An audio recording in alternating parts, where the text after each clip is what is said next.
Halo sobat, pintu teater 1 telah dibuka. Kali ini Mimin bakal ngebahas sebuah film yang berjudul Empire State. Film ini mengisahkan bagaimana dua orang sahabat yang memiliki sebuah rencana pencurian terbesar di tahun 80-an. Dengan modal nekat, mereka berdua berupaya untuk mencoba membobol tempat penyimpanan uang dari agensi truk lapis baja pengantar uang.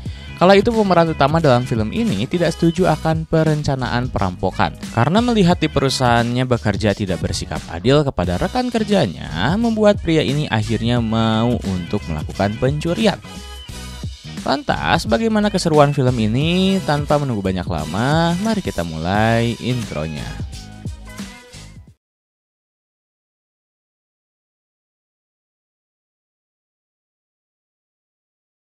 Scene pertama, scene memperlihatkan sebuah tayangan berita yang sedang memberitakan sebuah perampokan dengan jumlah curian sebesar 8 juta dolar dari kantor polisi yang berlapis baja. Bahkan disebut pencurian terbesar dalam sejarah Amerika Serikat. Saat ini, agen FBI dan pihak kepolisian sudah bergerak untuk menangkap pelaku pencurian. Scene berganti, ada seorang pria dengan tubuh besar bernama James sedang menanyakan kepada pria bernama Eddie, di mana letak uangnya saat ini. Kemudian, scene mundur ke 3 bulan sebelumnya. Tepat di tahun 1982, pria bernama Eddie pada saat itu dipecat dari pekerjaannya. Ketika Eddie akan dihajar oleh bosnya, tak lama kemudian Liam berhasil datang untuk menjemputnya. Ternyata Eddie dipecat karena ia telah mengumpat kepada bosnya. Ketika di perjalanan, malah Eddie sempat-sempatnya menggoda para wanita yang sedang berjalan di trotoar. Berlanjut, Chris dan Eddie telah sampai di sebuah tempat untuk memindahkan sebuah patung di sana. Ternyata Liam ingin memberikan patung tersebut kepada ibunya. Kemudian, ketika di malam hari, Liam menuju ke sebuah bar untuk bertemu dengan pria bernama Spiro. Chris sengaja ke bar tersebut ternyata ingin bertemu dengan ayahnya yang sedang bekerja. Ayahnya Chris bernama Tommy. Tak lama kemudian ketika Chris dan Tommy berbincang, Spiro malah masuk ke dalam dan mengacau. Hal tersebut membuat Chris tersulut emosi lalu hampir menghajar Spiro. Respect. Kidding me. Is he kidding me right now? Okay, you don't need to talk. He's just excitable. He's all right. It's okay. Just got excited. That I need, but you don't speak with me like that in front of my son again. Keesokan harinya, di rumah Chris ternyata Chris memiliki seorang adik yang bernama Victoria. Ternyata keadaan di rumah tidak begitu beruntung dengan keluarga pada umumnya. Itu yang membuat Tommy harus bekerja di sebuah klub malam. Tidak hanya itu, ternyata Tommy adalah mantan polisi ketika dahulu tinggal di Yunani. Scene berganti, Chris bertemu Eddie kembali dengan temannya di sebuah tempat makanan cepat saji. Chris sekilas menceritakan kembali mengapa dirinya gagal masuk ke akademi militer, karena Eddie mengajaknya untuk nonton konser Black Sabbath. Berlanjut, Chris menuju ke sebuah tempat di mana teman wanita yang bernama Nancy bekerja. Di sana, Chris melihat sebuah lowongan pekerjaan untuk menjadi seorang satpam. Berlanjut, Chris langsung mendatangi agensi tersebut dan diterima bekerja dengan bayaran $200 per minggu. Kemudian, Chris melakukan pekerjaan pertama bersama pekerja senior yang bernama Tony. Tony menjelaskan sedikit tentang pekerjaannya yang selalu mengantar uang dari satu tempat ke tempat lainnya. Setelah memindahkan uang sebesar $83.000 ke dalam van, Tony menyuruh Chris untuk menjaga di bagian belakang van. Setelah itu, ketika sampai di markas, Tony memperlihatkan bagaimana keamanan di sana sangat santuy. Bahkan ketika di dalam brankas, ternyata uang di sana ada $45 juta. Tidak hanya itu, ternyata di sana ada anjing penjaga di dalam. Tony tak henti-hentinya mengingatkan Chris untuk bisa mengontrol dirinya agar tidak tergoda. Scene berganti, scene memperlihatkan ketika di rumah. Chris mendapati ayahnya yang sedang merenung. Ternyata Tommy pada saat itu telah dipecat dari pekerjaannya. Padahal Tommy sudah bekerja selama 10 tahun lamanya. Chris terlihat kesal karena mengetahui hal tersebut. Keesokan harinya Chris kembali melakukan pekerjaannya. Sialnya pada saat itu pencuri van biru kembali datang lagi dengan membuat sebuah ledakan di bawah van pengangkut uang. Kemudian para pencuri tersebut menyerang Chris dan Tony dengan menggunakan senjata api. Tony harus tewas pada saat itu karena tidak menggunakan rompi anti peluru. Sedangkan Chris beruntung selamat karena menggunakan rompi.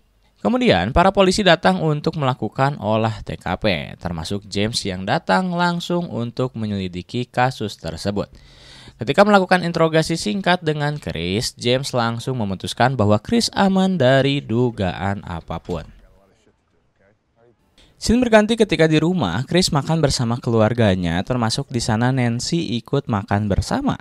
Ketika Eddie datang, itu menjadi perusak suasana dan semua orang di sana langsung pergi.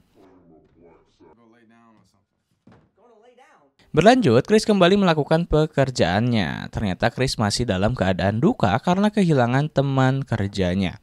Apalagi, Chris saat ini akan ditugaskan untuk menjaga pos di malam hari. Kemudian, ketika menjaga pos tersebut, Chris hanya memandangi keadaan di sekitar dengan mengawasi monitor CCTV. Kebosanan pun menyerang Chris yang hanya bekerja diam di tempat. Membuatnya berpikir untuk jalan-jalan ke atas dan menemukan bahwa pihak kantor hanya memberikan uang santunan $5.000 saja. Padahal seharusnya pihak keluarga Tony mendapatkan $50.000. Hal tersebut membuat Chris kesal dan menceritakan kepada Eddie.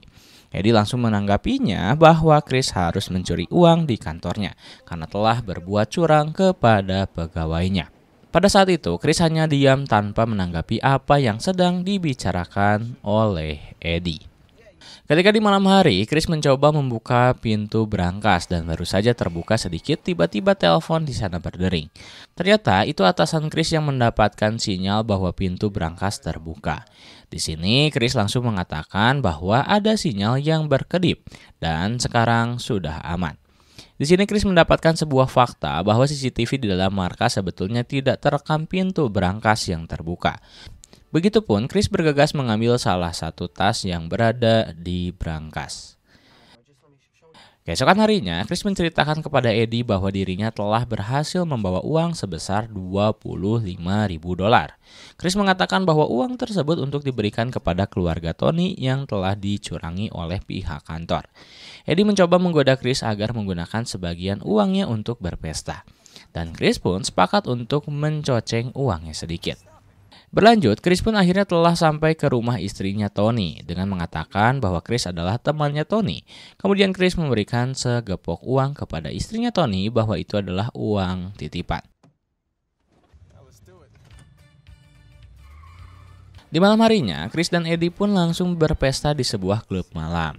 Eddie yang merasa bahwa dirinya banyak uang mencoba untuk masuk ke ruang VIP, yang dimana di sana ada Mike dan Jimmy yang sedang melakukan bisnis dengan pria bernama William.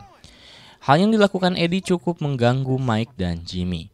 Akan tetapi, agar kliennya tidak murka kepada Eddie, Mike menjelaskan bahwa Eddie adalah seorang pria bodoh serta harap maklum akan kelakuannya. Tak juga sehari, Eddie malah langsung menceritakan seluruh kronologis pencurian kepada Mike dan Jimmy. Ketika Chris melihatnya, Chris langsung menyuruh mereka berdua untuk melupakan dengan apa yang telah diceritakan oleh Eddie. Kemudian Chris menyayangkan dan kesal mengapa mulut Eddie tidak bisa dijaga. Eddie hanya meresponnya bahwa dirinya sudah capek menjadi miskin terus. Begitupun Eddie menyinggung bahwa Chris pun dalam kondisi yang sama dengannya. Scene berganti ketika di rumah, Chris terdiam penuh dengan kesedihan ketika melihat ayahnya yang tidur di sofa. Kemudian Chris pun kembali melakukan pekerjaannya dengan menjaga pos markas. Ketika melihat uang yang banyak, pikiran Chris pun berubah. Tak lama kemudian, Chris menelpon Eddie untuk mengumpulkan Jimmy dan Mike. Ternyata mereka berempat akan merencanakan perampokan yang lebih banyak. Akan tetapi Jimmy memilih tidak ikut dalam komplotan karena menurutnya harus bilang terlebih dahulu kepada atasannya, yakni Spiro, sehingga Eddie dan Mike yang akan melakukan misi pencurian tersebut. Ketika di malam hari, Chris mulai melakukan pekerjaannya dan bersiap memberikan tanda kepada Eddie serta Mike yang berada di luar. Akan tetapi kejadian tak terduga pun datang, karena James beserta polisi lainnya malah masuk ke dalam markas dengan alasan bahwa James mendapat laporan bahwa akan ada pencurian di markas Empire. Kemudian James mencoba untuk menyisir ruangan-ruangan di dalam markas Empire. Di sini Chris merasa bingung untuk melakukan apa dan mencoba memberitahu Eddie menggunakan telepon markas bahwa pihak kepolisian telah datang ke markas. Tak lama kemudian, pihak kepolisian mendapatkan sebuah tanda bahwa di luar ada beberapa pencuri yang berusaha masuk, sehingga adu tembak pun tak terelakkan. Pada saat itu, pihak kepolisian berhasil menghabisi para rampok, termasuk Chris langsung turun tangan untuk membantu Danny dan anak buahnya. Apalagi ketika perampok berhasil dilumpuhkan oleh kepolisian. Chris sempat menyelamatkan Danny yang akan diserang oleh salah satu pencuri yang hendak menyerang Danny. What do you need me to do, boss?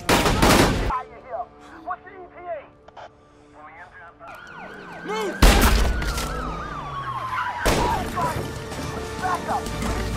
Di sisi lain, Mike dan Eddie mendatangi Jimmy. Mike sangat kesal dan marah. Bahkan Mike berspekulasi bahwa orang yang telah melaporkan rencana pencurian adalah Jimmy. Sehingga Mike tidak tanggung-tanggung menghabisi Jimmy dengan menggunakan pistolnya. Jimmy yang tertembak pun harus tewas dan tergeletak di trotoar jalanan. Keesokan harinya, Chris dipuji oleh ibunya karena telah berhasil melumpuhkan pencuri yang hendak menyerang Danny. Bahkan media cetak tidak tanggung-tanggung membuat sebuah headline bahwa Chris adalah seorang pahlawan yang menyelamatkan pihak kepolisian. Tak lama kemudian, Eddie pun datang kepada Chris untuk memberitahu bahwa Mike telah membunuh Jimmy karena Mike merasa bahwa Jimmy lah yang telah membocorkan kepada pihak kepolisian. Chris mencoba memberitahu kepada Eddie untuk berhenti dalam melakukan upaya pencurian. Akan tetapi, Eddie bersikeras untuk tetap menjalankan misi pencurian karena Eddie merasa bahwa hidupnya selalu dalam kondisi miskin. Dan itulah yang menjadi alasan bahwa Eddie ingin keluar dari kondisi tersebut dengan cara mencuri uang dengan jumlah yang banyak. Ketika di malam hari Chris kembali melakukan pekerjaannya, ternyata Eddie sangat nekat yakni menerobos masuk lewat langit-langit markas.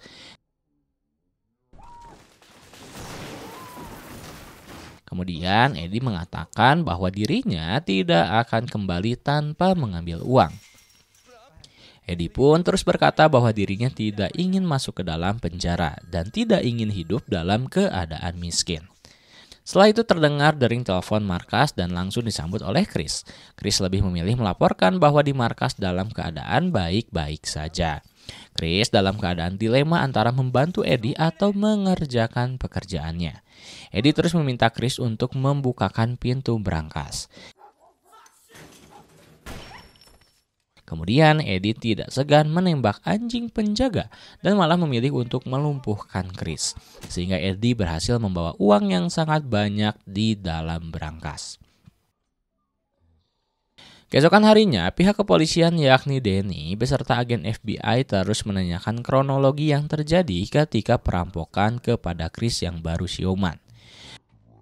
Setelah itu, di rumah Chris sudah banyak wartawan yang ingin mewawancarai Chris karena uang di markas Empire telah diambil oleh Eddie sebesar $9 juta. Kemudian, Chris mencoba untuk menghubungi Eddie menggunakan telepon rumah. Tidak hanya itu, Tommy mencoba untuk menenangkan Chris karena melihat anaknya sedang dirundung masalah.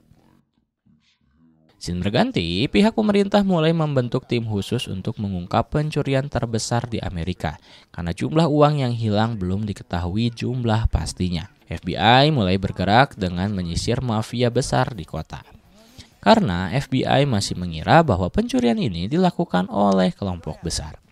Scene berganti, Chris berhasil menemukan di mana Eddie berada dengan uang yang dicurinya. Chris langsung menghajar Eddie karena kebodohannya. Dan karena telah menghajarnya ketika di markas, ternyata perkelahian tersebut telah diawasi oleh James. Berlanjut, Eddie pun kembali bertemu dengan Mike. Eddie mengatakan bahwa ia akan membayar Mike untuk melakukan suatu hal.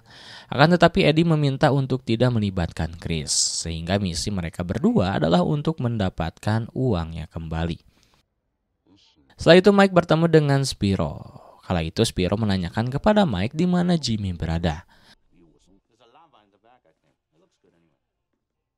Tak lama kemudian James datang bersama dengan anak buahnya ke markas Spyro untuk menanyakan beberapa hal.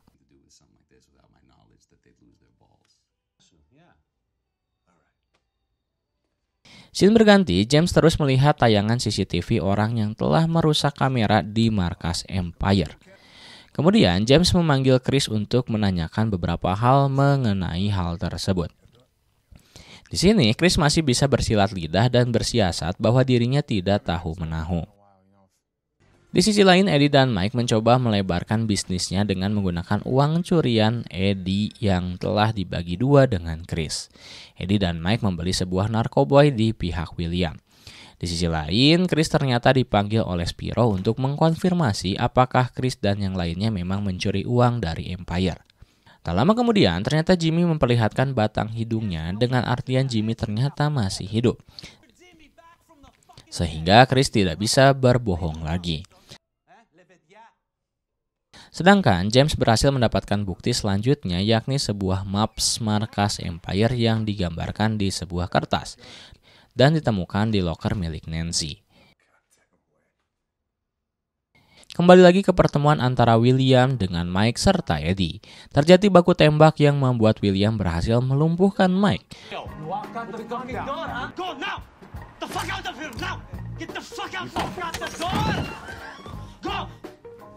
Namun Eddie berhasil kabur dari sana dan mencoba untuk menghubungi Chris menggunakan telepon umum.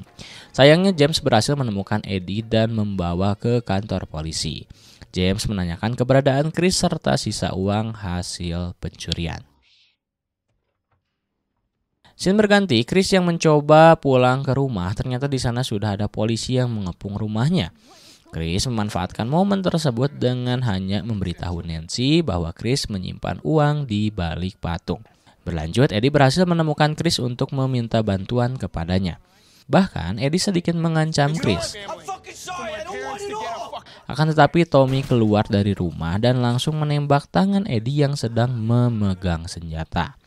Alhasil, mereka berdua tidak berkutik dan James pun telah berada di sana untuk menangkap Eddie dan Chris. Ternyata itu cara James agar menemukan keberadaan Chris, sehingga mereka berdua ditangkap dengan tuduhan pencurian uang sejumlah $10 juta.